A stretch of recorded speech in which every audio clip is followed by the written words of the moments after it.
try and get as many people up here in front. I promise I don't mind. Or maybe, I don't know.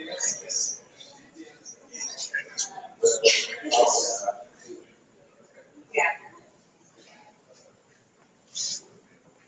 All right. We're going to be now. Yes, I like that.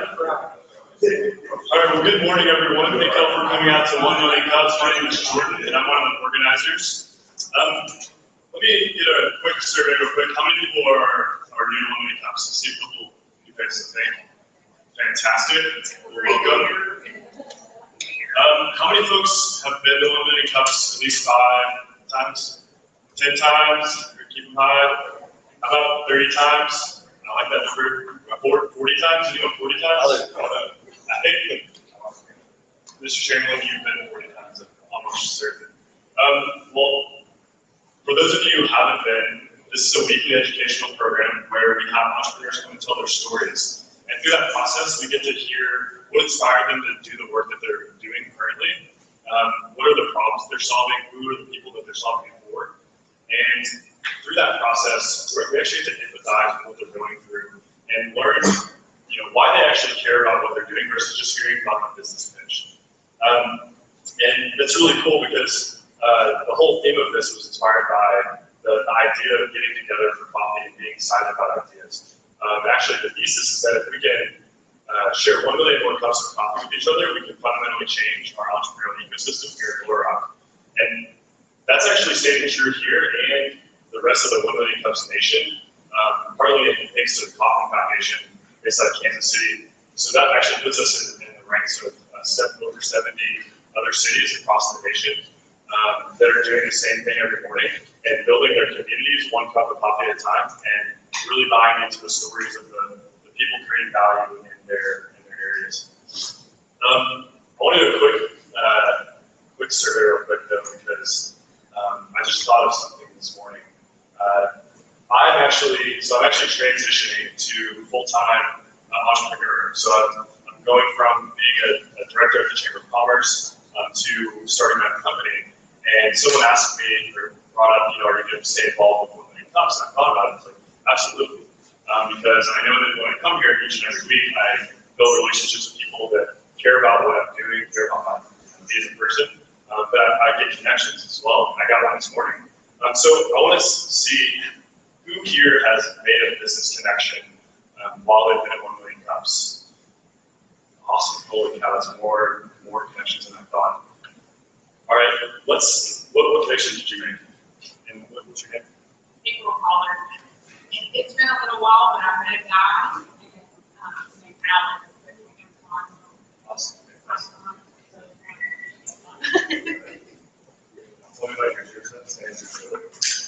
Well, I sat down and saw a guy that I actually had gone to high school with 20-something years ago.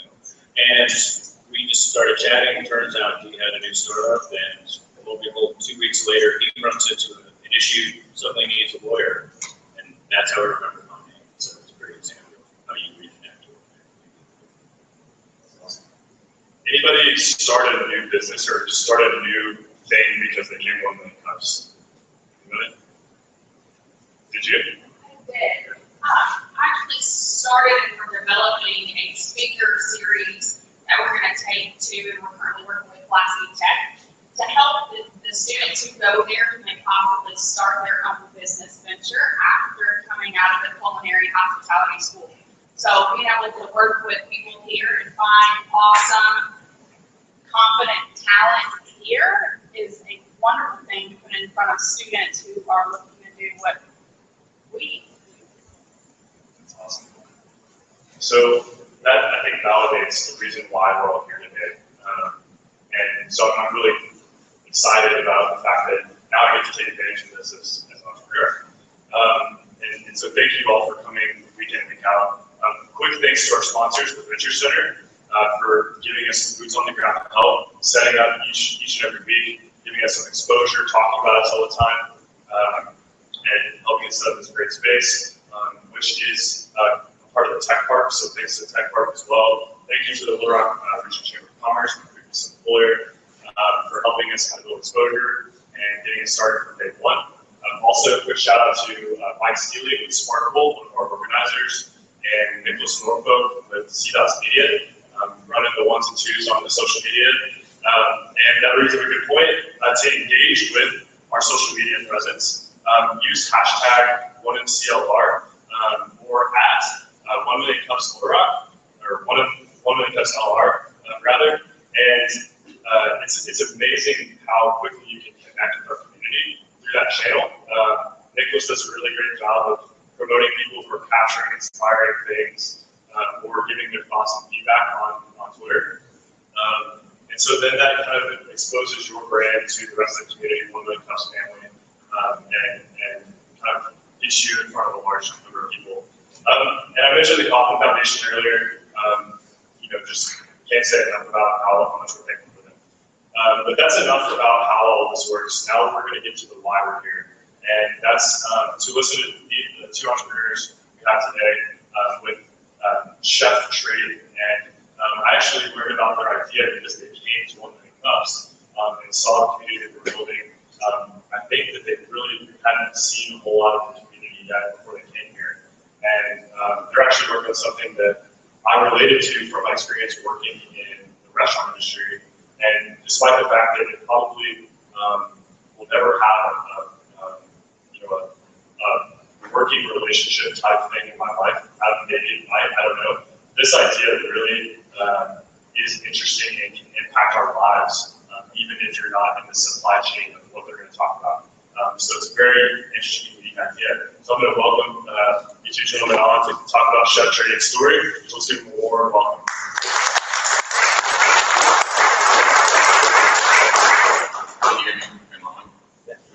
Thank you, Jordan.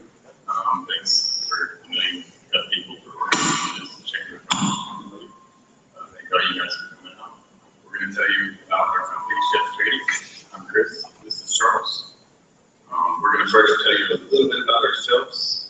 I'm going to show you a short 16 video that we created, but kind of condensed down to a longer video that shows and tells you a lot about our company and what we do.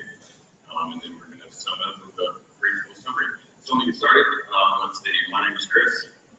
Get a little bit closer. Can you hear me better? Yeah. Okay. Still. Or speak louder. I'll just yell. But whoever's a chef, I can do that.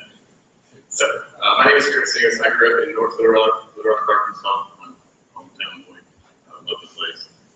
Went to Catholic High, started working at Shows River House when I was 15 years old, live until I was 16. If any of you guys remember that. Then I moved to South Florida, where I worked at a number of hotels and fine dining restaurants. I worked, with Chef Alan Wong, famous chef in Hawaii and Honolulu and Waikiki. Came back to Little Rock. I was a chef at such places like La Scala, the Sally Country Club. I opened up Sonny Williams, to name a few. Sonny Williams, while I was there, led me into starting personal chef catering, which we did catering around town for a while. And that led me into opening Don Beachy's restaurant, which is where I met Charles. And from Don Beachy's, me and Charles eventually came up with Chef Trade. So Charles will tell you a little bit about myself. Can you hear me? Yeah, that's good.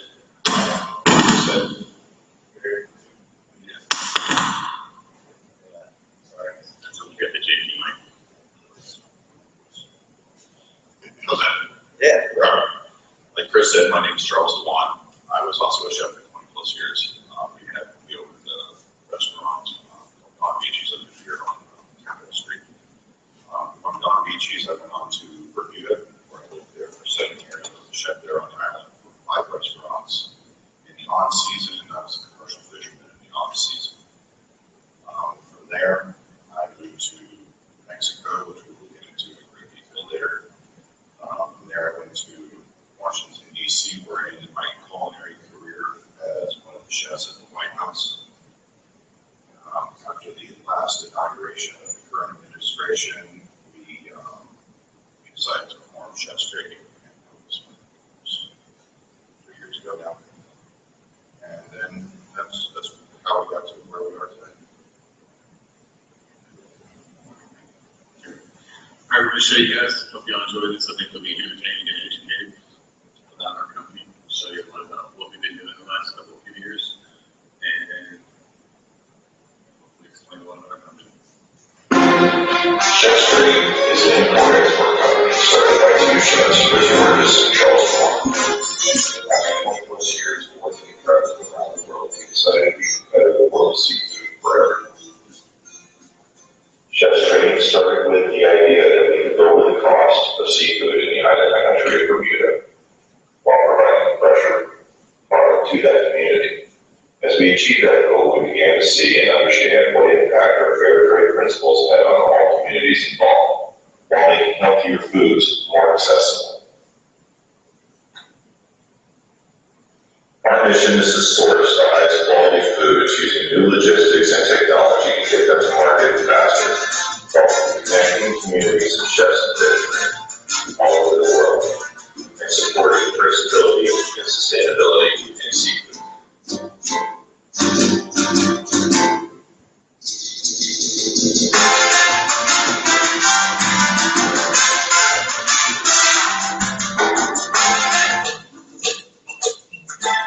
From Mexico to Costa Rica, Chef Street takes a boots on the ground approach to sourcing to travel and find the highest quality exporters of FDA approved services and have the better place to keep it on that issue. Our processors hydrate from the notice, efficiency process, and ship from the office to our restaurants.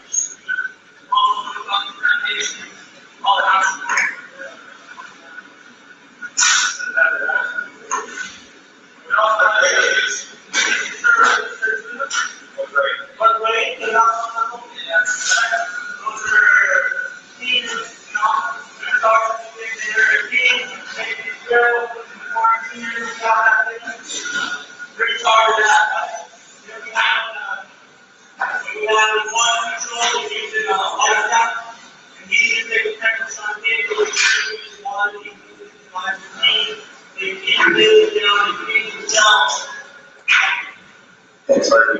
These little camera shots, these little great information. As you can see, those guys do a great job. From body history, we have the processing tons of bodies and source history of snappers. And now, back on the plane, we have an opportunity to check out the first ever snapper farm and get up close and personal with the fish.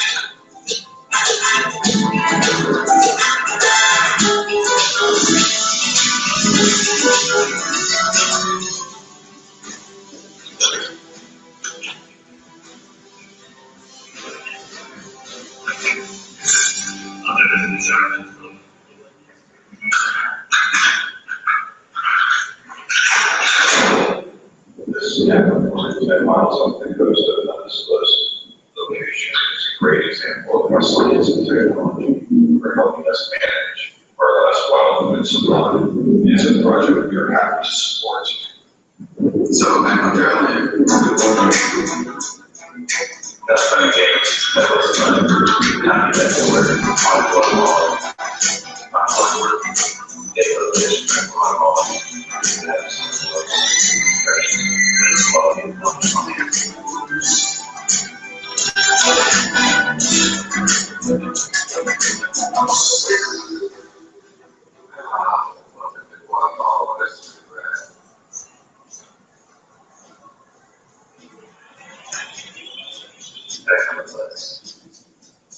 Time to negotiate.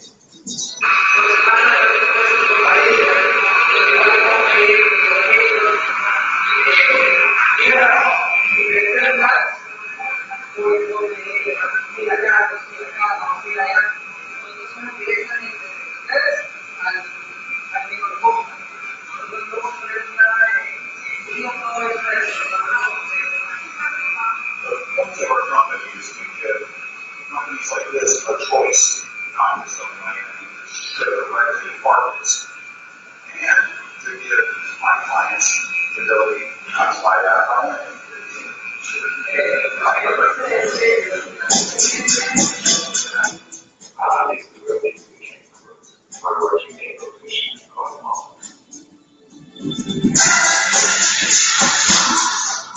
November is Sunday, Chef Street travels all over the we need to go. It can be tough. It's about connecting quality producers around the world with our friends, chefs, and communities across the United States and Caribbean. It's all worth it.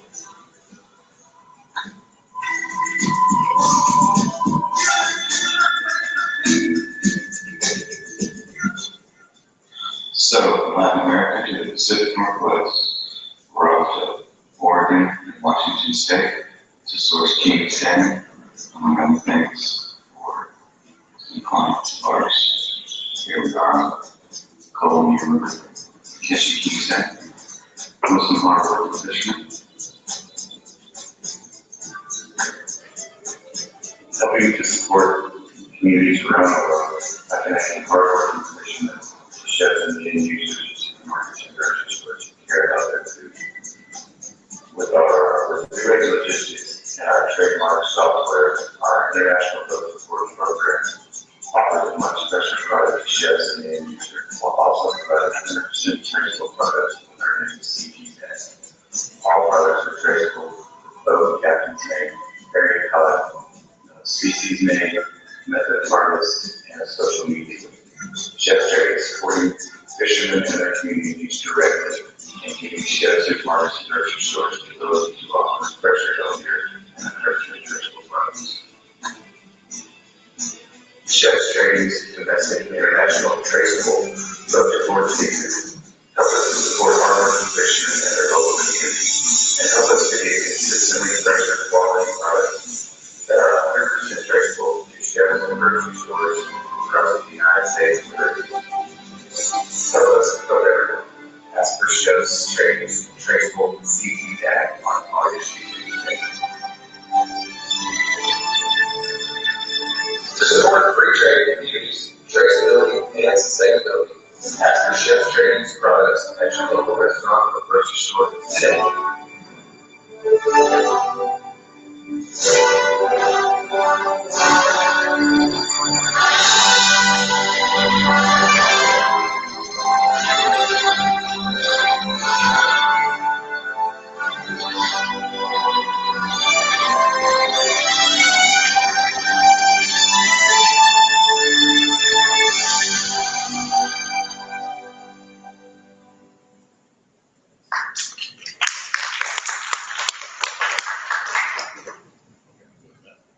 Have an understanding of a little bit more of what we do. Charles is going to go into a little bit more of exactly how we do it.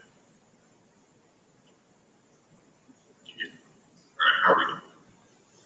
All right, so I'm sorry, no, that's wrong. All right, so how do we do this? And what exactly does it do? Well, what it does is it lowers the price of foods that is good. For example, in Island Country, Bermuda, we brought the price of full grouper fillets down from $35 a pound to $12 a pound. That's the kind of impact direct shipping can do and direct sourcing can have on the community. Can you imagine what that does for the health of the community, making foods that are not overly processed, whole foods, less than half the cost that they were on the go. I mean, over time, it really does have a big effect on the communities involved, and then also the fishermen make a lot more money. How do we do it? What we did, like the video shows, we go directly to the sources and at FDA-approved facilities, find the fishermen, and then we created a database that basically creates a web portal type based system that is what we affectionately call Seafood Wall Street. And it basically allows any fisherman anywhere in the world, from any size organization, from a small day boat to a fleet of longliners, that can get their products to an FDA-approved facility. They can sell their products on the global market. Obviously, they make a lot of money doing that. That same database allows us to accurately price about 18,000 species of seafood in 3 countries and several markets in those countries from 5 different countries. I'll explain that very well, but basically it's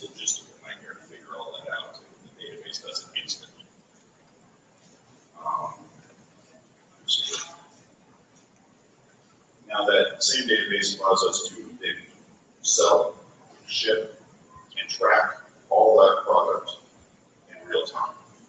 So right now we have 1,700 pounds of sushi berry tuna headed to Newark. You can log into the database, and the database will tell you where exactly in the world that product is. Level. That good, John? Yeah. There we go. All right, so did everybody hear the whole tracking on real time from any computer, iOS device, or Android device? So Chris, myself, or anybody else can track this to customers and end users. Now, who do we sell this to? We sell it to restaurant groups and distributors currently. Probably at the beginning of next year, we'll start home delivery, which means that anybody in this room, your cousins or uncles, everybody will be able to get direct from the Dock Seafood from anywhere in the world to anywhere at the commodity market price, which is really what was going to have a massive impact on us.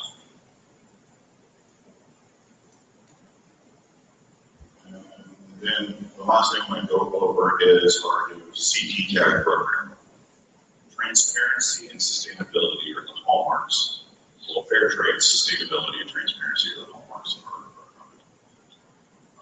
Everybody's got to get paid. Everybody's got to be able to make some fair profit on the product. We can't overuse the product, or our kids aren't going to be able to have sushi. It's not going to be there anymore. It's just not. So we have to manage this. It's literally the world's last wild food. And when it's gone, it's gone. So you have to manage it. You can't just kill it. So in an effort to start to track the data, we cataloged our entire database with the NOAA database and the FDA's database. And we are now sharing our import-export information with them. And then we created the CT tag program. What the CT tag program is the captains of the boats, they fill out, they land on the dock, whether it be in Mexico or Costa Rica or Guatemala. And it's, the boat's name, the captain's name, the location that all the sets were caught in ordnance. And then the method of harvest, and then the port name is also in the information. We take that and we produce what we call a CT tag. And that CT tag, just like a tag that's on your clothing when you go to the store, is attached to the fin of the fish. On that CT tag, there's a QR code. And all that data from the scientific name of the fish to the name of the guy who caught it to a link to the map to where exactly in the world that fish was caught is all right there. So you know how long the fish has been on there, where it came from, how it was caught, who caught it. And it's just, it's a great deal of data for not only, you, the consumer, or the chef in the restaurant, but also for organizations such as NOAA, the FDA, things that actually monitor and watch. So Chris is going to go into more of the business side of things. All right, just a couple of minutes and I'll be done. We can go to the question part. Hope that gives everyone an overview of our database. It's really, Charles is the IT genius of our company. Before I met Charles as a chef, a restaurant owner, I really didn't like buttons. Good attitude. So go understand that. It's a great tool of what we do. Our vendors log in, put pricing in exactly what they have. When it comes in, we send that pricing instantly to people around the world. Let's see, so some of the obstacles that we've faced, obviously being two guys with an idea and a few $1,000s, with cash flow needed to, the financing needed to have the cash flow to do this. Research and development to develop all the IT things we have, the travel money. It's one of the things we've overcome in the last couple of years. Then when we actually travel, just getting to find the quality exporters that we actually want to do business with. You'd be surprised how many people we go see that are actually legal seafood exporters that, I wouldn't buy food from you, I don't want to do business with you. We look for the quality people, so just finding those people. So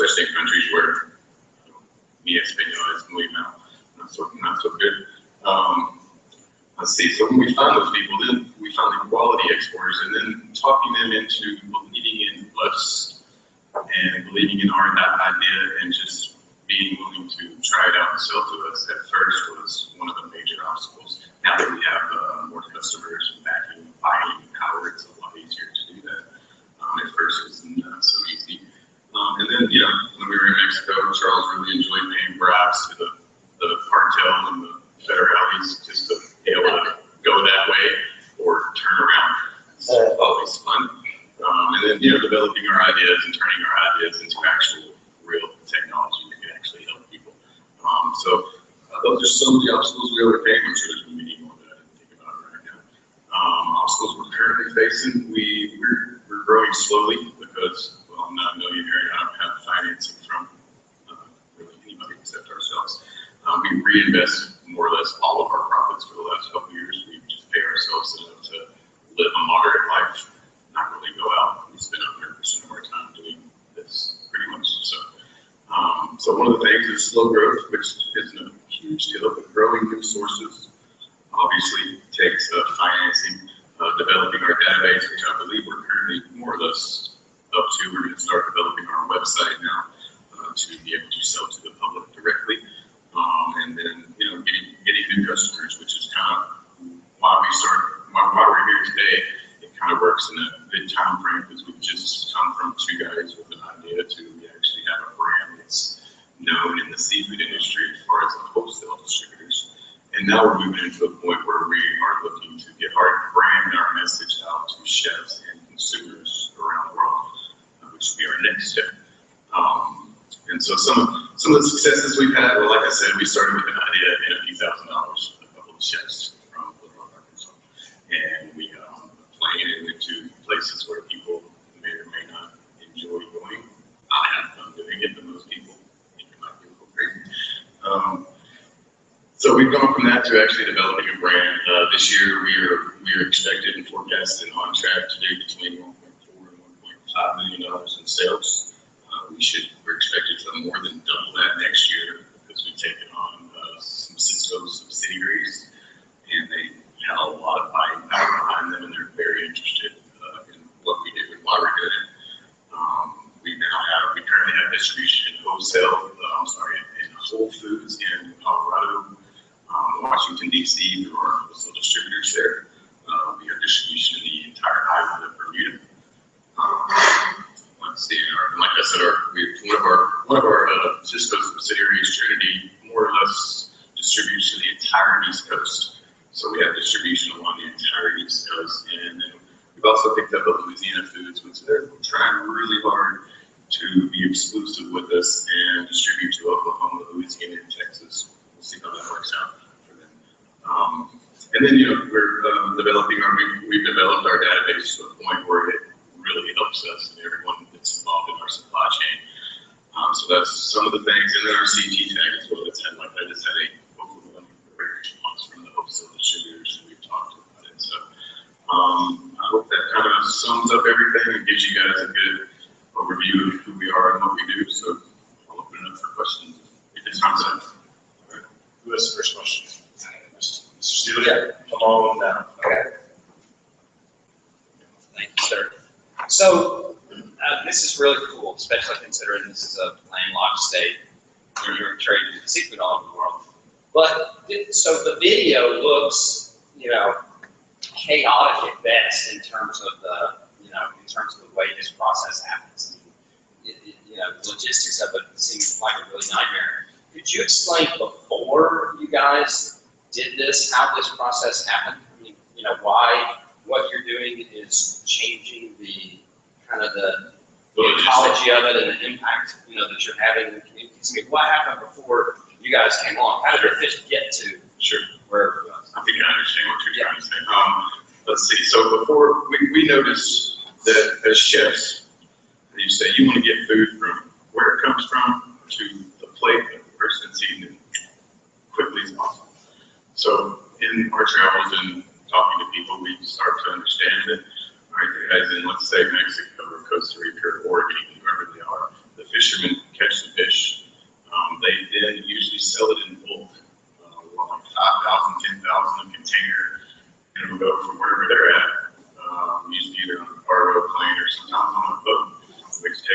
time. It takes a day or two to get it from here to Miami or California, where most importers they have warehouses, and they buy bulk.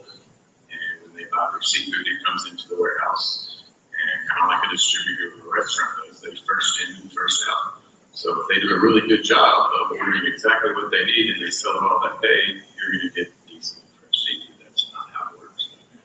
They generally don't do that. Your fresh seafood goes from the boat to Miami. It'll hang out for a day or two, maybe more. I don't know, really, depending on how they do their job and how their sales are and how their buying team works together.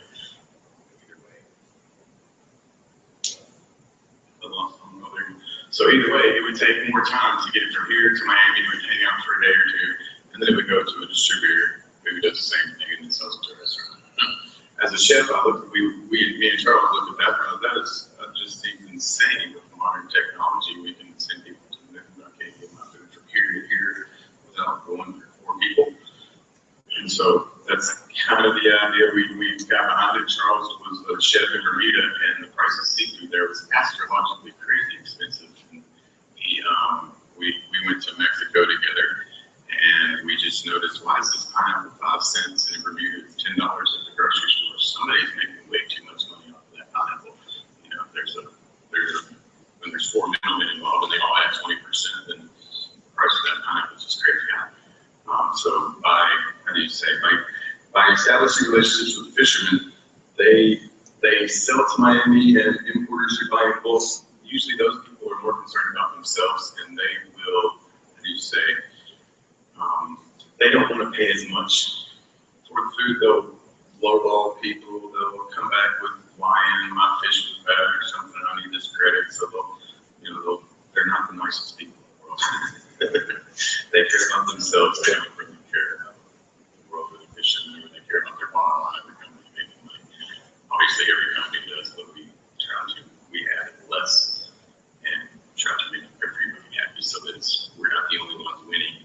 The fishermen are winning because they get paid more, and we're opening up new markets to them to sell more of their product, which also gives jobs to their community. And then, obviously, on the other end, the grocery store chefs, restaurants, they get off the boat product. It literally comes off the boat, it's filleted out, put in a box, and put on a plane. And it's to your airport or to your door, depending on what you choose.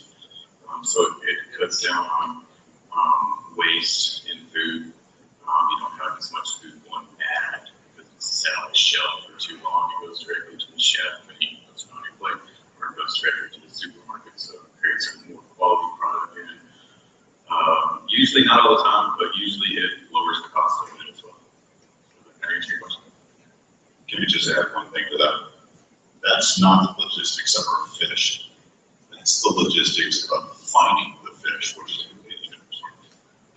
The fish goes directly from the boat, it goes inside the plant, it's packaged, it goes directly to an international airport, and it goes to the closest international airport to the plant. It's literally a 12-hour process. Yeah, what you say is the video was us traveling to find those people. Can you touch on the customs issues and how your programs address that? Okay. So in the database we discussed, we have fantastic customs broker in New York City. They literally will clear anything anywhere. They're great. So what happens is basically there's a minimum on every item. So whether it's 500 pounds, 1,000 pounds for a mixed order per country. So the customs fee is literally just built to the customs and freight price that comes out on the price sheet every morning, but it comes out multiple times a day. And then it goes, as soon as it leaves the country of origin, we can file the paperwork. I don't know if you guys know this, but yes, all seafood is inspected in this country. That does not mean that it is actually physically inspected. If it comes from an approved facility that's never had any problems, it's usually a rubber stamp. It's really not that hard. So I got another one. So you guys, congratulations on going over $1 million revenue threshold, that's awesome for your business. It seems like to me, given the scale of this worldwide, you should add several zeros to, that figure if this thing plays itself out. Is there and really, seafood is one of the, commodity food products that this is a model that could probably fit. Is your technology scalable into pretty much any industry so that ultimately a pineapple farmer somewhere in the world could pick a pineapple and put a tag on it and ship it, Yes, absolutely. Okay. Absolutely. Actually, the system is designed for all food. It doesn't matter if it's a shrimp or a pineapple. It's designed for food, packaging, all those variables of food, packaging, and waste were built into the system from day one. So we specialize in seafood because we're known in the seafood industry. People buy seafood from us. We sold $100,000 worth of tuna this morning. It's how it's what they know us for. That you don't know us for pineapples. Well, you're not going to call us for pineapples. But yeah, the system is designed for that. Someday we do want to get into fruits and vegetables. That's going to have a massive impact on a lot of people.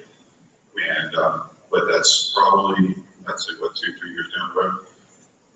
So it's a year or so down the road. We actually started with the idea from the pineapples and vanilla beans and coffee, and then he went back to Bermuda and started approaching people and knowing, I don't give a damn about your pineapples, but I know there's stripper in Mexico, you can find that for me, I'll buy it from you. So he traveled all around Mexico to find where this mysterious place is that has 80% of the world's imported stripper, and that's kind of how we started, and then on there, we just developed relationships within the seafood industry, so we become a seafood company. But obviously, yeah, someday we would love to expand into other foods.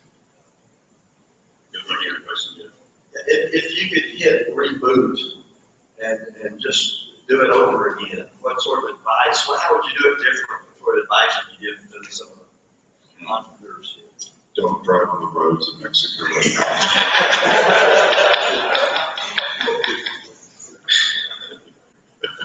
Yeah, driver and translator might sometimes be worth the money.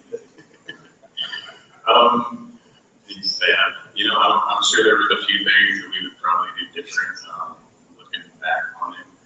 I probably would have tried to start with more money and not stress out for the first year of how I'm going to pay these bills and where I'm going to get this money, we got this, we got that.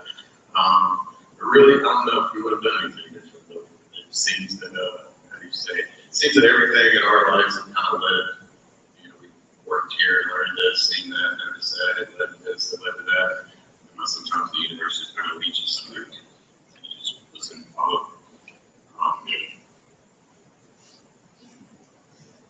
Hey, Caleb, I think. I have two questions. The first one, I guess would be, if you just sold 100,000, is that what you said, pounds of tuna this morning? $100,000. $100,000, okay, with the tuna. Just being you two guys, I'd like to know how hands-on you are in that process. If an order comes in, are you actually the ones handling it? And how involved are you, I guess, in making sure they get their product? And then my second question would be, you talked about your next step is marketing this, making it more available, especially to the consumer. I'd like to know what your marketing plan is. You can go do specifics, because obviously you can't get on a plane and fly all over the nation and tell everybody about it. You say you're known in the seafood industry, so I'm sure word of mouth has been huge, but I'd like to know how you plan to get in front of the consumer. You can take first. What was the first question? The first one was, how hands-on are you in the process? How hands-on? Not very. What's that? Not very. Well, people never see it. We'll never look at it. It'll go directly from the boats. We have tuna graders that's a Costa Rica product. So our contracting company in Costa Rica will grade the tunas. They'll be labeled, sushi grade #1, sushi grade 2+, sushi grade 2, and they'll be sized out. They'll be invoiced and they'll be shipped directly to New York. They'll pick it up. We'll submit some paperwork. We'll send them some paperwork from customs. They'll take that paperwork with them to the airport. They'll put it in their truck. They'll start cutting it up tomorrow morning and sending it out to restaurants from probably Maine to Atlanta. get your money? Do they buy it off your website or? That we send them an invoice, they pay Okay. the invoice. We charge a percentage fee depending on the customers, where they are, how much they buy, all kinds of different things, as to how much percentage I take from your money from them.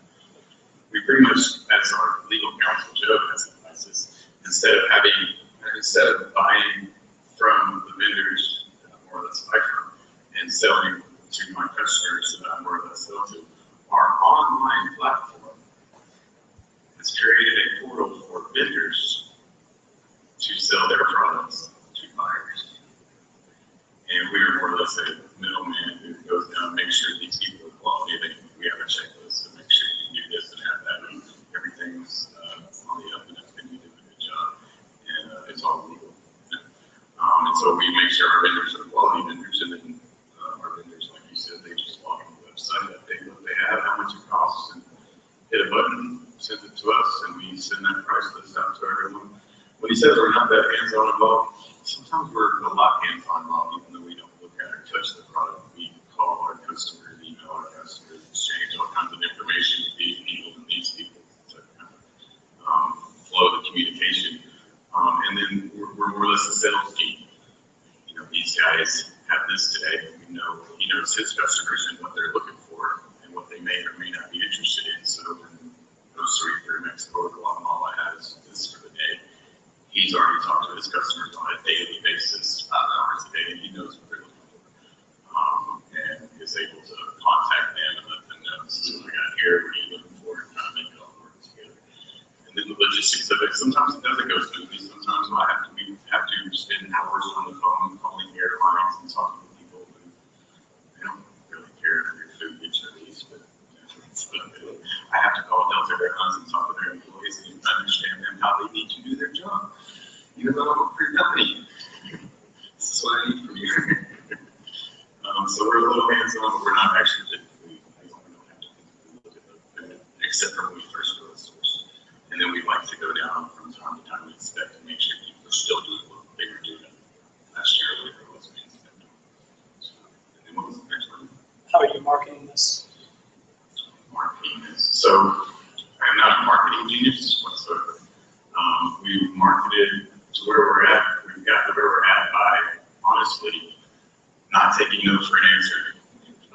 The first 100 wholesale distributors that me and Charles called that said no, we would have just quit and given up. We wouldn't be here today. All right, you don't want to buy it. You're 80 years old. You've been doing this for 60 years, and you want to do it that way, and you don't understand my new way. I'll call somebody else. And I'll try 20 people today. I'll try 20 people tomorrow. I'll try 20 people the next day.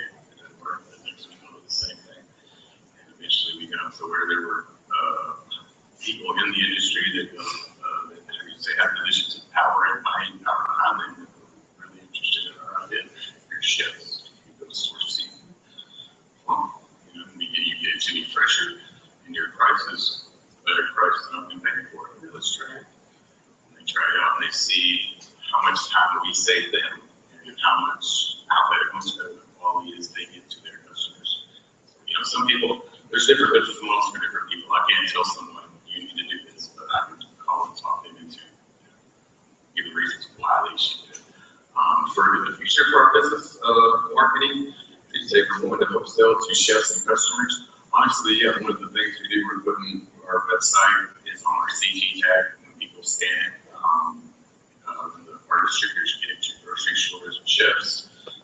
People at the end market will be able to scan our thing. You'll see our logo, have a link to our website, Facebook page and whatnot. At least get our name out there and let people start knowing who we are possibly. And then we plan on eventually traveling to our wholesale distributors that are getting those products to market and going around with our salespeople and actually talking to chefs.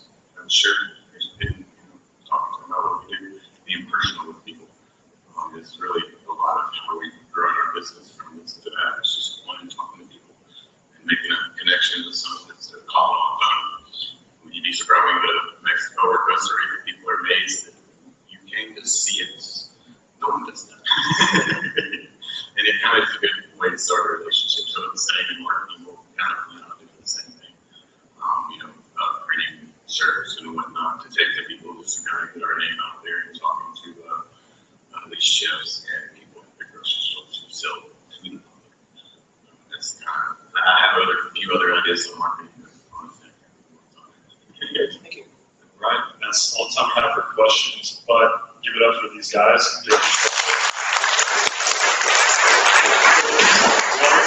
One last thing, and I'm sure you guys know y'all been when it comes forward. What's the one thing we can do for you guys today? Kind of like one takeaway that's very actionable that we can make an impact on Chef's Charity. One thing you can do that can make an impact, unless you just want to give me $1 million. That'd be cool. Other than that, just really just getting our name out there. When you go to a restaurant, ask your chef, or when you go to the supermarket, ask your seafood person if they've ever heard of us, or tell them to look into us. Tell them you really enjoy getting our products into their restaurants or grocery stores. More or less what we're on track to do now. All right, thank you, gentlemen. I need Mario, I need Salil, I need, hey Britt, are you over there? I need y'all to come up because we got a few community things to talk about. So Mario, kick us off and tell us about what's coming up with the Venture Center. Hello everybody, for those that don't know me, I'm Mario, I'm the mentor coordinator here at the Venture Center. We just wanted to extend an invite to you folks. Saturday, July 25th, we're holding our Pitch and Pines event. It's going to give local entrepreneurs a chance to pitch their idea to a panel of judges. It's going to be at the Flying Saucer in their basement or party room, whatever you want to call it. We do have tickets available. VentureCenter.co/pitch and pines. Is that correct? And like I said, if you guys want to come pitch, that'd be great. If you guys want to come watch, we're going to have some judging from everybody in, so you'll have a chance to judge. It's going to be a nice event, casual, beers, get a chance to meet other local entrepreneurs. So we really hope everybody will come out and check us out. Saturday, July 25th. Hey everyone, I'm Salil Joshi, Wilson founder of TEDx Market Street. This event will be happening on July 24th in St. Peter. We have a total of 17 speakers, some speakers that will highlight Charles Morgan, P. Allen Smith, Reese Rowland, Minnie G. Turkey from Little Rock 9, in addition to Dr. Chris Lowry from Angels at UMS, Dr. Steve McCann. Tickets are $25 online right now, they'll be $30 at the door. Also some t-shirts, and it's a full day event from 9 o'clock in the morning to 7 p.m. at night with a dinner. That's my one. But yes, that's all. That's next Friday. That's next Friday. Next Friday. Yes. That's partnership. Yes. Awesome. And we have actually a special guest, Pete, which doesn't Alexa, came down from Boston, is that correct? And he is actually opening up a branch for this company down here. You guys are familiar with Elixir. And he's going to quickly introduce himself and talk about an event that's happening tonight. Thanks.